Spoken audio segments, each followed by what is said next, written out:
सुप्रभात बच्चों, आप सब कैसे हो। मैं आशा करती हूँ कि आप सब अच्छे हैं। पिछली क्लास में हमने फिराक गोरखपुरी जी की रुबाइयाँ पढ़ा था। फिराक गोरखपुरी जी उर्दू और फारसी के शायर हैं। आज हम उनके द्वारा लिखी हुई गज़ल पढ़ेंगे। नौरस गूंचे पंखड़ियों की नाजुक गिरह खोले हैं, यहाँ उड़ जाने को रंगो बू गुलशन में भरे तोले हैं। प्रस्तुत काव्यांश आरोह भाग 2 में संकलित कवि फिराक गोरखपुरी द्वारा रचित गजल से अवतरित किया गया है। इसमें कवि ने वसंत ऋतु के आगमन में जो वातावरण में सुंदरता छाई हुई है उसका वर्णन किया है। कवि कहते हैं, नौरस गुंचे पंखड़ियों की नाजुक गिरह खोले हैं। कवि का कथन है कि अब वसंत ऋतु आ गई है, तो वसंत ऋतु के आते ही जो नाजुक जो कलियां होती हैं उनकी पंखुड़ियां निकलने लग गई हैं, अर्थात जो फूल हैं, नए नए फूल हैं, वो खिलने लग गए हैं।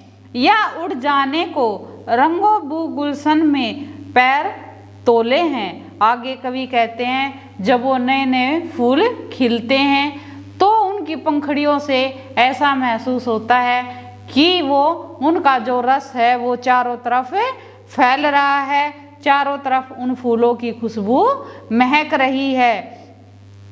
संपूर्ण बाग में फूलों की सुंदरता और खुशबू फैल जाती है, अर्थात वसंत ऋतु के आते ही उद्यान में फूल खिल जाते हैं और उनकी खुशबू से चारों ओर का वातावरण महक जाता है। आगे कवि कहते हैं, तारे आंखें झपकावे हैं, जर्रा जर्रा सोए हैं, तुम भी सुनो ओ यारो, सब में सन्नाटे कुछ बोले हैं। इसमें कवि कहते हैं कि रात में गहरा अंधकार छाया हुआ है, लेकिन तारे टिमटिमा रहे हैं। इसमें कवि ने तारों के टिमटिमाने का सुंदर वर्णन किया है। कवि कहते हैं कि रात के अंधेरे में चारों तरफ सन्नाटा छाया हुआ है, अंधकार छाया हुआ है, लेकिन जो तारे हैं वो टिमटिमा रहे हैं। अपने ऐसा लग रहा है जैसे वो आंखें कभी खोल रहे हैं तो कभी बंद कर रहे हैं। तुम भी सुनो ओ यारो। आगे कवि लोगों को संबोधित करते हुए कहते हैं कि आप सब भी सुनो, सब में सन्नाटे कुछ बोले हैं। जो काली रात का अंधकार है, जो सन्नाटा है, वो हमें कुछ ना कुछ समझाने की कोशिश कर रहा है। उस रात के अंधेरे में कुछ ना कुछ रहस्य अवश्य छिपा हुआ है। आगे है, हम हो या किस्मत हो, हमारी दोनों को एक ही काम मिला है। किस्मत हमको रो लेवे और हम किस्मत को रो लेवे। मतलब आगे कवि कहते हैं कि जो आलसी इंसान होते हैं वो हमेशा अपनी किस्मत को कोसते रहते हैं। तो कवि कहते हैं, कभी आलसी इंसान किस्मत को कोसता है और कभी किस्मत उसको कोसती है। समय समय पर काम न करने के कारण वो कभी भी तरक्की नहीं कर पाता और समय समय पर रोता रहता है। तो कभी इंसान किस्मत पर रोता है, हाय रे मेरी किस्मत, और कभी किस्मत इंसान पर रोती है, क्योंकि जो आलसी इंसान है वो कभी भी कोई भी कार्य पूर्ण नहीं कर पाता और न ही वो कभी आगे बढ़ पाता है।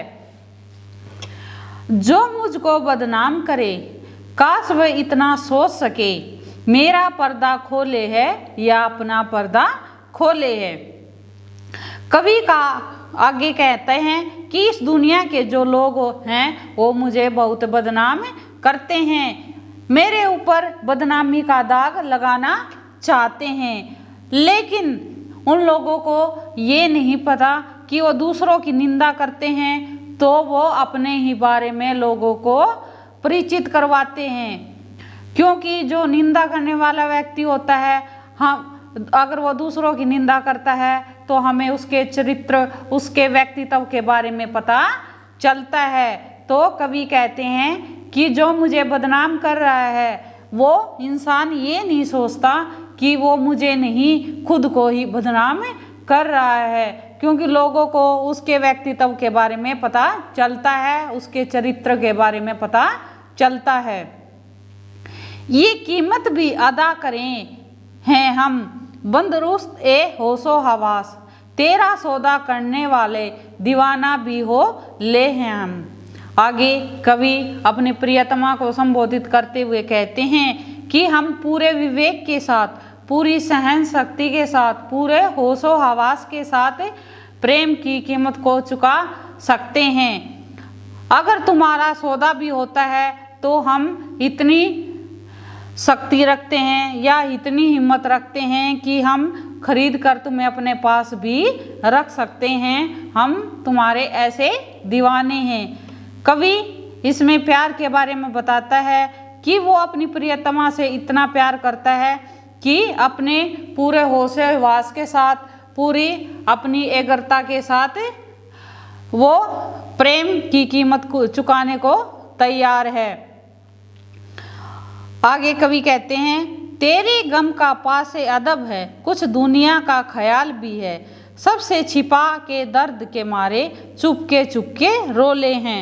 आगे कवि कहता है कि वो प्रियतमा को संबोधित करता है और कहता है कि मुझे तुम्हारे जो दुख है, दर्द है, पीड़ा है, उसका एहसास है, लेकिन मैं यह भी स्वीकार करता हूँ कि तुम्हारी पीड़ा और दर्द के साथ साथ मुझे दुनियादारी के बारे में भी सोचना है, उनके बारे में भी सोचना पड़ेगा। मैं तुम्हें पूरी तरह समर्पित नहीं हो सकता, मैं इस दुनिया की जो समाज की मर्यादा है उसको भंग नहीं कर सकता।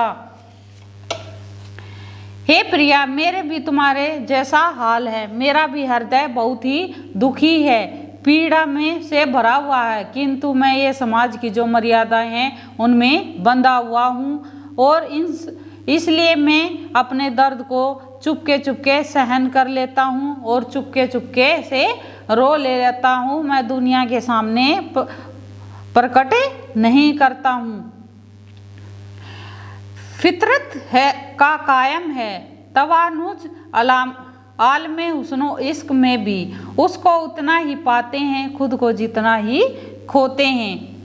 कवि का कथन है कि जो प्यार का नशा है वो आज भी छाया हुआ है, जो कवि की जो प्रियतमा है आज भी उनके मन में समाई हुई है। कवि का कहने का अभिप्राय है कि प्रिया से विरह हुए कितना समय हो गया कि मतलब फिर भी उसकी प्रियतमा की जो यादें हैं उनके मन में समाई हुई हैं। कवि कहता है कि इस वियोग अवस्था में भी अपने आप को मैं भूल जाता हूँ और जितना मैं अपने आप को भूलता हूँ अपनी प्रियतमा को और उतना अधिक याद करता हूँ, मुझे और अधिक प्रिया की अनुभूति होती है। आओ ताओ अस आरे न पूछो तुम भी आंखें रखो हो, ये जगमग बत्तों की दमक है या हम मोती रोले हैं। कवि प्रिया को संबोधित करते हुए कहते हैं कि हे प्रिय, तुम मुझे पूरी चमक दमक के साथ पूर्ण बात मत पूछो, क्योंकि तुम्हारे पास भी दो आंखें हैं, तुम भी अपनी आंखों से चमक दमक को निहार रही हो या देख रही हो, ये सब कुछ देख सकती हो। कवि संदेह प्रकट करते हुए कहते हैं कि ये जगमगाते शेरों की चमक है या फिर मोती बिखरे हुए हैं। मतलब इस गजल में कवि अपनी प्रियतमा को संबोधित करते हुए कहते हैं कि इस चमक दमक, ये शेरों, ये गजल, इसके बारे में तुम मुझसे मत पूछो, तुम्हारी भी दो आंखें हैं, तुम देख सकती हो कि ये शेर हैं या कोई चमकते हुए बिखरे हुए मोती। ऐसे में तू याद आए है अंजुमने में रिंदों को, रात गए गर्दू पे फरिश्ते बाबे गुने जग खोले है। आगे कवि कहते हैं, हे प्रिय, तू इस विरह अवस्था में भी ऐसे याद आती है जैसे शराब की महफिल में शराबियों को शराब याद आती है। जैसे अर्धरात्रि में आकाश में देवदूत संपूर्ण संसार के पापों का अध्ययन करते हैं। मतलब कवि का कहने का तात्पर्य यह है कि कवि अपनी प्रियतमा से बिछुड़ गया है तो उसकी विरह अवस्था ऐसी हो गई है जैसे जब शराबी व्यक्ति को शराब नहीं मिलती, उसकी हालत ऐसी हो जाती है। तो जो शायर है उसकी भी अपनी प्रियतमा से बिछुड़कर ऐसी ही हालत हो गई है। उसे लगता है जैसे रात के अंधेरे में ये देवतागण लोगों के पापों का अध्ययन करते हैं, वैसे ही वो भी अपनी प्रियतमा के विरह में डूबा रहता है। सदगे फिराक इजाजे सुख्द के कैसे उड़ा ले ये आवाज़, इन गजलों के परिंदों में तो मीर की गजलें बोले हैं। आगे कवि कहता है कि मैं एक बहुत ही प्रसिद्ध शायर हूँ और मैं ऐसा लगता है जैसे मैंने किसी की आवाज़ को चुरा लिया हो। इस पर अपनी ही गज़ल पर जो फिराक गोरखपुरी हैं उसको संदेह होता है। कवि अपनी गज़लों को महान शायर मीर के प्रति समर्पित करते हुए कहते हैं कि मेरी इन गज़लों में तो प्रतिष्ठित शायर मीर की गज़लें बोलती हैं। जो मैंने गज़लें लिखी हुई हैं उनमें किसकी आवाज़ है? मीर की आवाज़ है। शायर मीर से ही प्रभावित होकर मैंने ये गज़लें लिखी हैं। जो मीर जो शायर हैं उनसे प्रभावित होकर ही जो फिराक गोरखपुरी जी हैं उन्होंने इन गज़लों को लिखा है। तो वो सारी गज़लें मीर पर ही न्योछावर करते हैं, उनको समर्पित करते हैं। प्रस्तुत विशेष क्या है इसमें? कवि ने अपनी गज़लों को मतलब जो उनके गुरु मानते हैं उनको मीर पर समर्पित किया है। इन गज़लों में कवि ने जो समाज की जो विडंबनाएं हैं, बुराइयां हैं, उनको भी उजागर किया है और उन्होंने अपनी प्रियतमा के बारे में भी बताया है। उन्होंने तारे टिमटिमा रहे हैं, रात के अंधेरे का भी वर्णन किया है। इसमें कवि ने उर्दू, फारसी और साधारण बोलचाल की भाषा का प्रयोग किया है। जगह जगह पर अनुप्रास, पद मैत्री और स्वर मैत्री समासों का प्रयोग किया है। बिम योजना है, भावपूर्ण शैली का प्रयोग है और गज़ल छंद का प्रयोग किया गया है। अभी मैंने जो गज़ल करवाई है मैं आशा करती हूँ कि आपको अच्छे से समझ में आ गई होगी। आप इसे ध्यान से पढ़ें। धन्यवाद।